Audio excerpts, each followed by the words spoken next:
আজ আমি তোমাদের কাছে পারফেক্ট দোকানের মতো ট্রান্সপারেন্ট ডিম মোমোর রেসিপি শেয়ার করব। কিভাবে মোমো তৈরি করলে একদম পুরো ট্রান্সপারেন্ট হবে আর খেতেও অনেকটা সুস্বাদু হবে।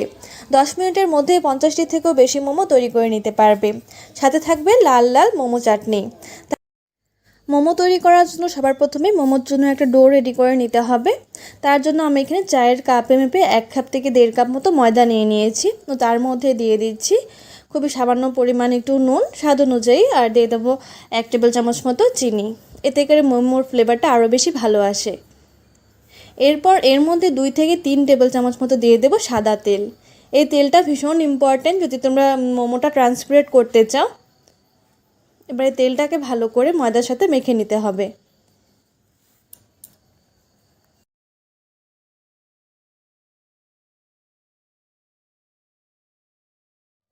ময়দার মধ্যে তেল নুন আর চিনিটা ভালোভাবে মিশিয়ে নেবার পর এর মধ্যে দিয়ে দেব নর্মাল রুম টেম্পারেচারে থাকা জল।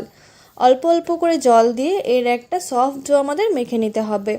খুব বেশি সফট না, সাধারণত আমরা যেভাবে রুটি কিংবা পুরির জন্য ডো তৈরি করি ঠিক সেভাবে।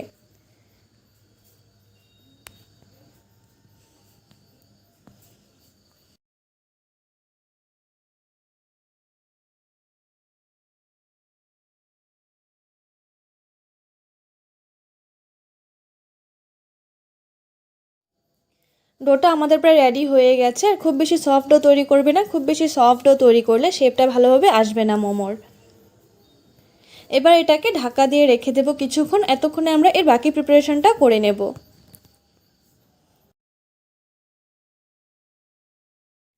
তো সবার প্রথমে আমরা এখানে মোমো চাটনি রেডি করে নেব। চাটনি রেডি করার জন্য এখানে আমি একটা টমেটো নিয়ে নিয়েছি আর 2টো শুকনো লঙ্কা নিয়ে নিয়েছি। তোমরা চাইলে এই চাটনির রেসিপিটা সেদ্ধ করেও তৈরি করে নিতে পারো, কিন্তু সেদ্ধ করার থেকে এভাবে পুড়িয়ে চাটনিটা তৈরি করলে এর টেস্টটা আরও বেশি ভালো আসে, একটা খুব সুন্দর স্মোকি ফ্লেভার আসবে। টমেটোটা ভালো করে পুড়িয়ে নিয়েছি, টমেটো আর শুকনো লঙ্কাটাকে। এবার টমেটোর গায়ে যে উপরের চামড়াটা থাকে সেটাকে তুলে ফেলে দিতে হবে। তারপর একটা মিক্সার জার নিয়ে নিয়েছি, সেই মিক্সার জারে 1 টেবিল চামচ মতো চিনি দিয়ে দিয়েছি, খুবই সামান্য পরিমাণ। আর দিয়ে দেব সামান্য পরিমাণ একটু নুন স্বাদ অনুযায়ী। নুনটা দেওয়ার পর এর মধ্যে দিয়ে দেব কেটে রাখা টমেটো আর শুকনো লঙ্কাটা একসাথে দিয়ে দেব। তোমরা যদি আরও বেশি ঝাল খেতে পছন্দ করো সেক্ষেত্রে এখানে কিছু লঙ্কা গুঁড়ো কিংবা কাঁচা লঙ্কাও ব্যবহার করতে পারো।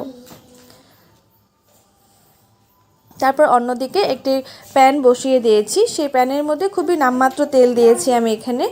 2 থেকে 3 ফোঁটা মতো তেল দিয়ে তেলটাকে ভালো করে গরম করে নেব। তারপর সেই তেলে ফোড়নের জন্য দিয়ে দেব 1/2 টেবিল চামচ মতো একটু কালো জিরে, আর দিয়ে দেব 2 থেকে 3টে কারি পাতা। এই কারি পাতার ফ্লেভারটা এই চাটনির মধ্যে অসাধারণ লাগে। তোমরা অবশ্যই এই চাটনিটা একবার হলেও ট্রাই করে দেখ। তারপর এর মধ্যে দিয়ে দেব বানিয়ে রাখা টমেটোর পেস্টটা। টমেটোর পেস্টটা দিয়ে খুব বেশিক্ষণ জাল করার কোনো প্রয়োজন নেই। 1 থেকে 1.5 মিনিট মতো একটু নাড়াচাড়া করে নেব। এই 1 থেকে 1.5 মিনিটের মধ্যে টমেটোর গায়ে যে এক্সট্রা যে জলটা থাকে সেটা সম্পূর্ণ শুকিয়ে যাবে। খুব বেশিক্ষণ কিন্তু নাড়াচাড়ার প্রয়োজন নেই। 1 থেকে 1.5 মিনিট মতো নাড়াচাড়া করে এবার আমরা গ্যাসের ফ্লেমটা অফ করে চাটনিটা রেডি করে নিয়েছি। চাটনির টেক্সচারটা তোমরা দেখতেই পাচ্ছো। তো মোমোর জন্য আমাদের চাটনি একদম রেডি। এবার মোমোর ভেতরে পুরটা রেডি করে নেব। আমি এই পুরটা ভীষণ সহজভাবে তৈরি করার চেষ্টা করছি। তো সবার প্রথমে আমি এখানে দিয়ে দিচ্ছি একটা মাঝারি মাপের পেঁয়াজ কুচি, দিয়ে দেব 1/2 গাজর কুচি, দিয়ে দিলাম কিছু পরিমাণ শসা। এখানে সব কিছুই কিন্তু কাঁচায় খাওয়া যায়, এক্সট্রা এটাকে কোনো ভাজার কোনো প্রয়োজন নেই। তোমরা অন্য যে কোনো ধরনের যাদের পছন্দের সবজি এখানে ব্যবহার করতে পারো। ঝালের জন্য দিয়ে দিলাম একটা কাঁচা লঙ্কা কুচি, দিয়ে দেব স্বাদ অনুযায়ী নুন আর সামান্য একটু তেল ভালো করে দিয়ে এটাকে ভালো করে মেখে নিতে হবে। শসা আর গাজরটাকে ভালোভাবে নুনের সাথে মিশিয়ে নিয়েছি। এবার কিছুক্ষণের মধ্যেই কিন্তু এটার থেকে জল ছেড়ে দেবে, অনেকটাই সফট হয়ে যাবে এই সবজিটা। তোমরা ভেজ মোমো তৈরি করলে এভাবে তৈরি করে নিতে পারো। আমি যেহেতু এগ মোমো তৈরি করব তাই গ্যাসের মধ্যে একটি প্যান বসিয়ে দিয়েছি ও তাতে সামান্য একটু তেল দিয়ে একটা ডিম এভাবে ভেজে নিতে হবে। ডিমের পরিমাণটা অবশ্যই তোমরা নিজেদের পছন্দ অনুযায়ী নেবে। তোমরা চাইলে শুধু ডিম দিয়েও এই রেসিপিটা করে নিতে পারো। আর এই ডিমটা ভাজার সময় খুব বেশি ভাজবো না, একটু নরম করেই ভেজে নেব ডিমটাকে। ডিমটা ভাজা হয়ে গেছে, এবার আমরা গ্যাসের ফ্লেমটা অফ করে দেব। তারপর অল্প কিছুক্ষণের মধ্যেই দেখো শসা থেকে জল ছেড়ে দিয়েছে, শসা আর গাজর থেকে। এটা অনেকটা পরিমাণে সফট হয়ে গেছে। তারপর আমরা যে ডোটা তৈরি করে রেখেছিলাম তার থেকে বড় বড় লেচি কেটে সেই লেচিটাকে একদম পাতলা করে বেলে নিয়েছিলাম। আমি একটু তেল দিয়ে বেলেছি যাতে এর মোমোগুলো ট্রান্সপারেন্ট হয়। সেই ভিডিওটা আমার কেন জানি না স্কিপ হয়ে গেছে, সেটা ভিডিওটা আসছে না, তাই তোমাদের সেটা দেখাতে পারিনি আমি। সেটাকে বড় করে বেলে তারপর আমি একটা বাটির মাধ্যমে ছোট ছোট করে গোল করে কেটে নিয়েছি সেই রুটিটা থেকে, যাতে এটা তৈরি করতে অনেকটাই কম সময় লাগে। তারপর একটা একটা এভাবে পিস নিয়ে এর ওপর আমরা যে মিক্সচারটা বানিয়ে রেখেছি সেটাকে দিয়ে এভাবে ফোল্ড করে দেব। এখন হয়তো তোমাদের কাছে এটা ট্রান্সপারেন্ট মনে হচ্ছে না, কিন্তু শেষের দিকে দেখতে পারবে। এভাবে সবগুলো মোমো তৈরি করে নেব। এই মোমোগুলো যেহেতু খুব পাতলা করে বেলে নিয়েছি ওপরের লেয়ারটা, তাই এটাকে স্টিম হতে কিন্তু খুব বেশি সময় লাগবে না, 10 মিনিট মতো স্টিম করলেই হয়ে যাবে।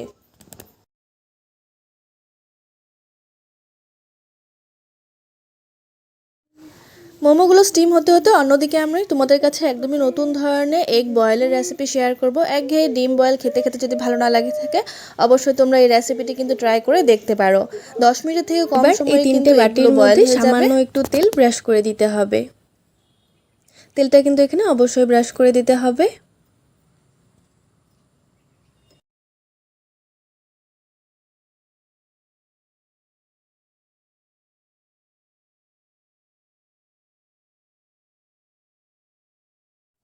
তেলটা ব্রাশ করা হয়ে গেলে তারপর আমরা একটা একটা ডিম ফাটিয়ে এই বাটিগুলোর মধ্যে দিয়ে দেব।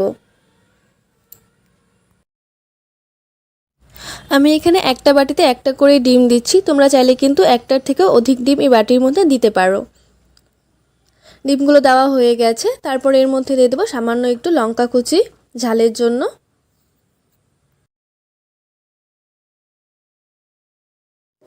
তারপর এর মধ্যে দিয়ে দেবো পেঁয়াজ কুচি। পেঁয়াজ কুচিটা দেওয়া হয়ে গেলে দিয়ে দেবো সামান্য পরিমাণে একটু ভাজা মশলা। তোমরা চাইলে কিন্তু জিরে বা ধনের গুঁড়ো এর মধ্যে দিতে পারো। সামান্য পরিমাণে একটু দিয়ে দিচ্ছি।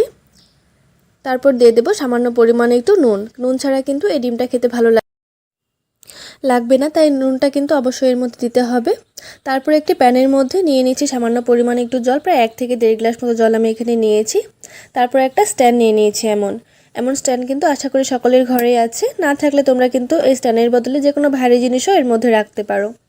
তারপর এই ডিমের বাটিগুলো এর মধ্যে রেখে দেব এই স্ট্যান্ডটার ওপর। অনেকে কিন্তু এটাকে বাটি ভাপাও বলে, ডিমের বাটি ভাপা।